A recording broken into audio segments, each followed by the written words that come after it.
एक बहुत ही कॉमन शिकायत हमें सुनने को मिलती है कि हियरिंग एड काम नहीं कर रही। पापा ने मशीन ली तो है बट वो यूज़ ही नहीं कर रहे। तो हियरिंग एड अगर प्रॉपरली काम नहीं कर रही तो इसके क्या रीज़न हो सकते हैं? पहला रीज़न है रिक्रूटमेंट फिनोमिना। नसों की कमज़ोरी जिसमें हम यूजुअली हियरिंग एड्स एडवाइस करते हैं वो दो तरह की होती है, कॉकलियर एंड रेट्रोकॉकलियर। कॉकलियर लॉस में एक प्रॉब्लम होती है जिसे बोलते हैं रिक्रूटमेंट फिनोमिना। जब ये हो तो उन केसेस में हियरिंग एड ज़्यादा इफेक्टिव नहीं होती। रिक्रूटमेंट फिनोमिना क्या होता है, इसका एग्जांपल मैं अपने बचपन की कहानी से बताता हूँ। तब मुझे भी नहीं पता था कि इस बारे में। तो बचपन में मैं अपने गांव में रहता था पंजाब। तो वहाँ एक बूढ़े अंकल थे, बचन सिंह। तो उनको सुनता कम था। तो एक बार मैंने उनसे कहा, अंकल जी की हाल चाल है?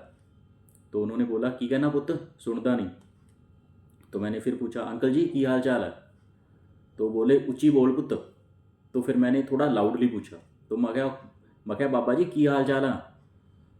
तो वो बोले, ओ हौली बोल पुत्र, कान पाड़ देगा। मतलब धीरे बोलो, चिल्ला क्यों रहे हो? तो इसे बोलते हैं रिक्रूटमेंट फिनोमेना। इसका मतलब है कि जब हम नॉर्मल वॉल्यूम में बात करते हैं तो पेशेंट को सुनाई नहीं देता। लेकिन जब हम एक सर्टन थ्रेशोल्ड से ऊपर अपना वॉल्यूम इंक्रीज कर लेते हैं तो वही साउंड पेशेंट को बहुत ज़्यादा लाउडली सुनाई देती है, इंटॉलरेंस फील होता है। इसका सेलुलर बेसिस है कि कॉकलिया में नॉर्मल हेयर सेल्स अपने आसपास के डैमेज्ड हेयर सेल्स को रिक्रूट कर लेते हैं, विच इज़ एबनॉर्मल। ऐसे केसेस में हीयरिंग एड लगाते हुए बहुत ध्यान रखना चाहिए। जैसे कि एक्टिव स्टेज ऑफ मीनियर्स डिजीज़ में कभी भी हीयरिंग एड नहीं लगानी चाहिए, अच्छा रिजल्ट नहीं आता। तो रिक्रूटमेंट चेक करने के लिए एक टेस्ट होता है, सीसी स्कोर। तो हीयरिंग एड लगाने से पहले ये टेस्ट ज़रूर कर लेना चाहिए। हीयरिंग एड लगाने के बाद भी अगर ये टेस्ट हो तो बहुत ही अच्छा है। हम आम तौर पे डॉक्टर्स या ऑडियोलॉजिस्ट सिर्फ प्योर टोन ऑडियोमेट्री टेस्ट करके ही मशीन लगा देते हैं, जो कि बेस्ट प्रैक्टिस नहीं है। बेस्ट प्रैक्टिस है कि पीटीए के साथ CC and STS score, speech discrimination score भी करवाना चाहिए, जो हमारा सेकंड पॉइंट है। दूसरा इशू आता है जब पेशेंट बोलते हैं कि मुझे सुनता तो है बट समझ नहीं आता। पहले इसका रीज़न जानते हैं। Age related hearing loss usually high frequency loss होता है। ये नर्व फाइबर्स कॉकलिया की बेजल टर्न में होती हैं और कॉन्सोनेंट साउंड्स इस फ्रीक्वेंसी में आते हैं। यही साउंड्स हमारी स्पीच एंड हियरिंग को मीनिंग एंड क्लैरिटी देते हैं। इसके उल्टा जो यूजलेस नॉइज़ होती है आसपास की, वो लो फ्रीक्वेंसी साउंड होती है। अब जब हाई फ्रीक्वेंसी लॉस होगा तो लो फ्रीक्वेंसी साउंड तो सुनेगा, जैसे नॉइज़, बट कॉन्सोनेंट्स नहीं सुनते। जैसे गली में चलते हुए ट्रक की आवाज़ तो सुन जाएगी बट थर्मोमीटर की बीप नहीं सुनाई देगी या स्पीच की क्लैरिटी नहीं आएगी।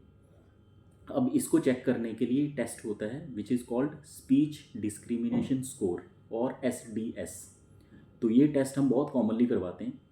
ये टेस्ट मशीन लगाने से पहले और बाद में ज़रूर करना चाहिए। इसमें मशीन लगाने के बाद इम्प्रूवमेंट आनी चाहिए। आइडियली तो ये test silent room, background noise और हर सिनेरियो में हो तो बेस्ट है। लो फ्रीक्वेंसी नॉइज़ इशू को टैकल करने के लिए मशीन बनाने की जो कंपनीज़ हैं वो नॉइज़ रिडक्शन प्रोग्राम भी यूज़ करती हैं। इससे भी कुछ हद तक ये इशू रिजॉल्व हो जाता है। Third very important thing for best use of hearing aid is programming. Hearing aid की प्रोग्रामिंग बहुत ही ज़रूरी है। कोई भी मशीन अपनी मर्ज़ी से नहीं चलती, मशीन को कमांड देनी पड़ती है। वही कमांड है प्रोग्रामिंग। तो आजकल बहुत सोफिस्टिकेटेड प्रोग्रामिंग है, जैसे कि speech in car mode, speech in restaurant mode, party mode, speech in silent mode और बैकग्राउंड नॉइस। आप मशीन किस माहौल में यूज़ कर रहे हैं, अगर उस मोड में यूज़ करेंगे तभी उसका रिज़ल्ट अच्छा आएगा। प्रोग्रामिंग आप खुद मशीन पे बटन दबाकर भी कर सकते हैं, अपने ऐप में जाकर भी प्रोग्रामिंग चेंज कर सकते हैं। और आजकल एडवांस्ड मशीन्स जिसमें आर्टिफिशियल इंटेलिजेंस से भी मोड सेलेक्ट हो जाता है अपने आप। इसके अलावा डायरेक्शनल फोकसिंग भी इम्पॉर्टेंट है। मतलब मशीन ये डिटेक्ट कर लेती है कि साउंड किस डायरेक्शन से आ रहा है, उसके अकॉर्डिंगली वो उसी साउंड को एम्पलीफाई करेगी। मान लीजिए म्यूज़िक चल रहा है और आप गाड़ी ड्राइव कर रहे हैं। अब कोई पीछे की सीट से आपसे बात कर रहा है तो मशीन डिटेक्ट कर लेगी कि साउंड किस तरफ से आ रही है और वो उसी साउंड को एम्पलीफाई करेगी, आगे वाली या साइड वाली साउंड को नहीं। ये डायरेक्शनल फीचर भी आप मैन्युअली ऐप से सिलेक्ट कर सकते हैं या ऑटोमेटिक मोड पे भी मशीन को डाल सकते हैं। ये सारी एड ऑन फीचर्स होती हैं मशीन्स में। इस फीचर से बैटरी की लाइफ भी बढ़ जाती है, क्योंकि वो नॉन स्पीच साउंड्स या फालतू के साउंड्स को एम्पलीफाई नहीं कर रही। ये डायरेक्शनल फीचर के लिए मशीन में 2 माइक्रोफोन होने चाहिए। 2 माइक्रोफोन होंगे तभी वो साउंड के फेज डिफरेंस को एनालाइज कर पाएगी और बताएगी कि साउंड किस डायरेक्शन से आ रही है। इससे बैटरी भी वेस्ट नहीं होगी और नॉइज़ भी नहीं होगा। So hearing aid is actually an advanced computer. इसमें साउंड सिग्नल्स पहले बाइनरी कोड्स में कन्वर्ट होते हैं 1 and 0।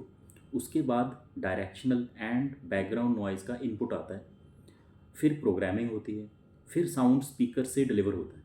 So it's a sophisticated machinery. इसकी केयर भी उतनी ही इंपॉर्टेंट है, नहीं तो पेशेंट्स यही बोलेंगे कि ये मशीन काम नहीं कर रही। तो ये जो प्रोग्रामिंग है इसको आपके ऑडियोलॉजिस्ट कर सकते हैं। हमारे सेंटर पे बहुत अच्छे ऑडियोलॉजिस्ट हैं जो हमारा कॉक्लियर इम्प्लांट प्रोग्राम भी देखते हैं। हीयरिंग टेस्ट करवा के उसकी रिपोर्ट कंप्यूटर में फीड कर देते हैं। हर कंपनी का अपना सॉफ्टवेयर होता है, वो मशीन से लिंक हो जाता है बाय केबल, वाईफाई या ब्लूटूथ, और सॉफ्टवेयर अपने आप प्रोग्राम सेट कर देता है।